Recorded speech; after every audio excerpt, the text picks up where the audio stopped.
उनका था फिल्मों का। 1963 में लिखा था उन्होंने, मोरा गोरा अंग लई ले, मोहे शाम रंग दई दे, छुप जाऊंगी रात ही में, मोहे पी का संग दई दे। ये पहला गीत था गुलजार का। फिर लिखा प्यार को प्यार ही रहने दो, कोई नाम न दो। फिर लिखा दो नैनों में आंसू भरे हैं, निंदिया कैसे समाए, जिंदगी के सफ़र में गुजर जाते हैं, मुसाफिर हूँ यारो, बीती ना बिताई रहना, नाम गुम जाएगा, आजकल पाँव ज़मीं पर नहीं पड़ते मेरे, ना जिया लागे ना तुम पुकार लो, तुझसे नाराज़ नहीं, मेरा कुछ सामान तुम्हारे पास पड़ा है।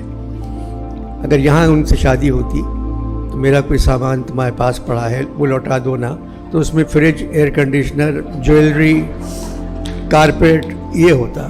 मगर उनके यहाँ राख पड़ी है, फूल पड़े हैं, किताबें पड़ी हैं, कांच की चूड़ी है, वो है उनके। मुझे जाना कहो मेरी जान।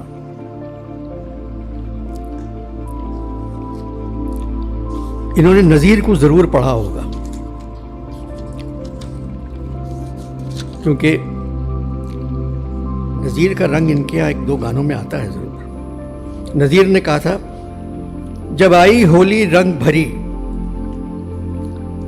100 नाजो अदा से मटक मटक, और घूंघट के पट खोल दिए